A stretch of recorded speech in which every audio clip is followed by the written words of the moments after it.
Hi folks, this is Kathlyn Hinesley with Exploring Dimensions for All. Today I'm going to be reading Chapter 10 of my book, Welcome to Infinity, Exploring Ancient and Modern Techniques for Collaborating with Otherworldly Beings. Towards the end of our trip, I found myself wanting to stay in Egypt. The ancient tombs and temples seemed to go on forever, offering an endless supply of historical wonder that kept me on the edge of my seat. I wanted to understand what the ancient pyramid builders had understood, think like they had thought, and experience what they had experienced. I also wanted to learn more about ancient Egyptian religion. I thought further study might provide me with clues that would help me to comprehend the nature of what I had experienced in the pyramid that day. I considered trying to find a job in Egypt. I'd received a master's degree in international and public affairs a few years earlier, and was working with an international humanitarian assistance organization in Washington, D.C. I thought it might be possible to obtain a similar job in Egypt. I also considered applying for a teaching position, as I had a year of experience teaching English in China. The day before we planned to leave the country, I told my father's friend, an American woman living in Cairo, about my desire to return to Egypt to live. She told me about an American woman she knew who led New Age tours in Egypt. Apparently, the tour director had been searching for an assistant to help her with her office in Luxor. I contacted her immediately.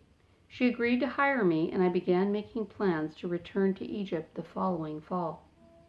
9 months later, I landed at the Luxor airport, carrying suitcases packed to the gills with books on ancient Egyptian history and religion.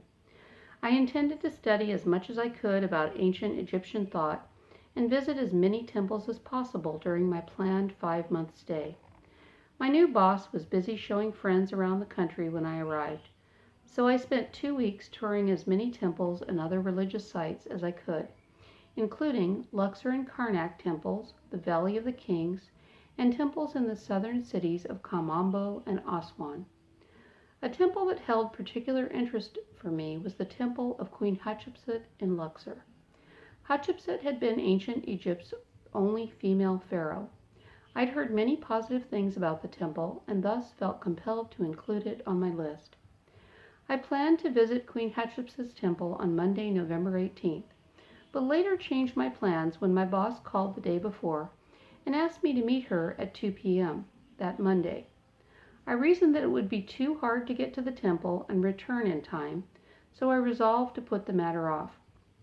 But when Monday arrived, I reconsidered my plans. I woke up that morning filled with energy and enthusiasm, and took a walk along the Nile River. Gazing out over the water's edge, I saw Queen Hatshepsut's temple settled into the hills, and thought I might just have enough time to go there. To check this assumption, I began to talk myself through what I'd need to do, allotting a certain amount of time for each task I'd need to complete. Let's see, I told myself. First, I'll have to go back to the hotel to get money and change my clothes. Then, I'll have to take the ferry over to the other side of the Nile and hail a taxi to get to the temple. That will give me about 40 minutes to tour the temple. Next, I'd need to hail another taxi to get back to the dock.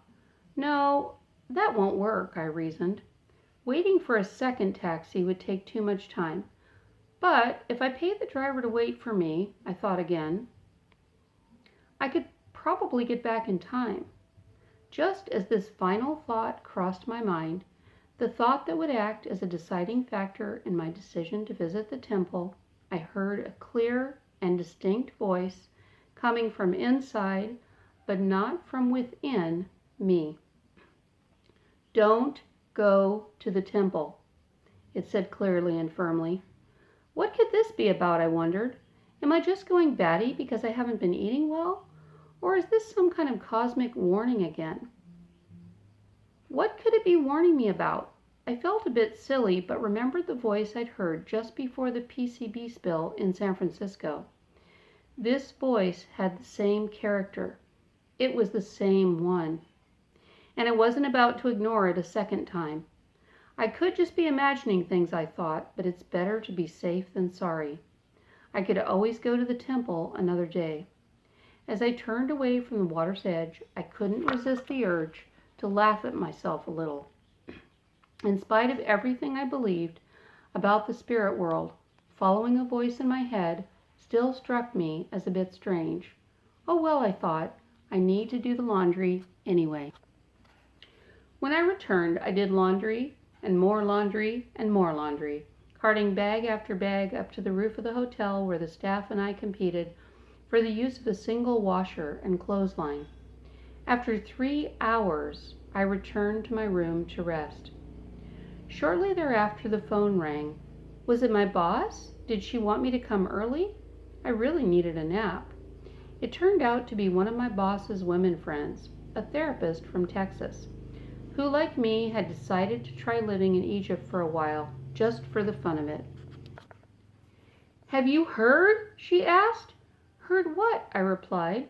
Oh, Kathlyn, she continued, it's so awful. 56 tourists were killed at Queen Hatshepsut's temple this morning, just after 11 o'clock. There might be more. They're still counting the dead. Terrorists opened fire on a tourist bus. It was Monday, November 18th, 1997. A newspaper article printed the next morning called The Massacre of 61 Tourists at Queen Hatshepsut's Temple, the largest terrorist attack in modern Egyptian history. It had followed a previous attack on tourists in Cairo just 2 months before. According to the timeline I'd been planning to follow, I could easily have been one of the dead. I'd been saved by a voice. The news left me spinning. I watched television in the hotel lobby that evening and listened as President Mubarak spoke out against the attack. Tourists throughout the city flooded into the long-distance calling office to phone relatives back home and waited in lines to purchase airline tickets out of the country. It was only 4 o'clock in the morning in California when my mother answered the phone. I'd worried her sick once before and didn't want to do it again. I'd been living in China in 1989, the year the student protests in Tiananmen Square had ended in a massacre of students by army troops. International phone service in the town where I'd lived had collapsed, so I'd been forced to communicate with my family by telegram. That time, my mother had the privilege of reading the following: leaving, may need money, wired to Hong Kong, stand by. This time, I was grateful to be able to speak to my mother before she got the news. Mom, I began, lots of people have been killed, but I'm okay. There was a terrorist attack at a temple nearby.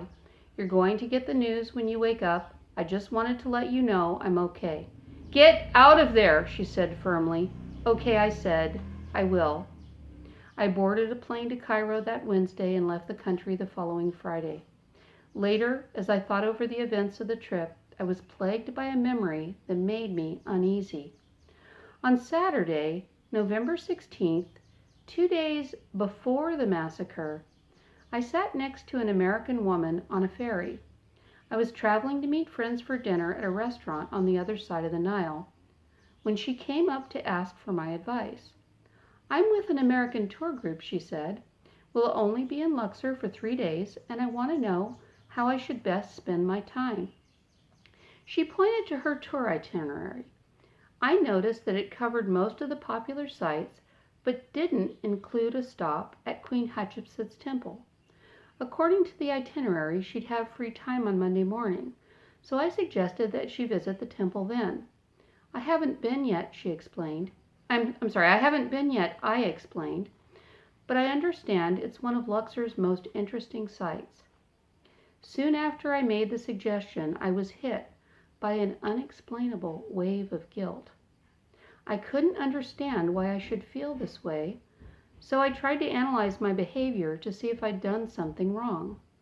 At first it occurred to me that the woman's itinerary might have already included a trip to Queen Hatshepsut's temple. Perhaps I'd read it wrong and had made a useless suggestion. I checked her itinerary once again, but still found no reference to the temple. I was perplexed. After all, even if I had made such a mistake, it wouldn't explain the depth of the guilt I felt.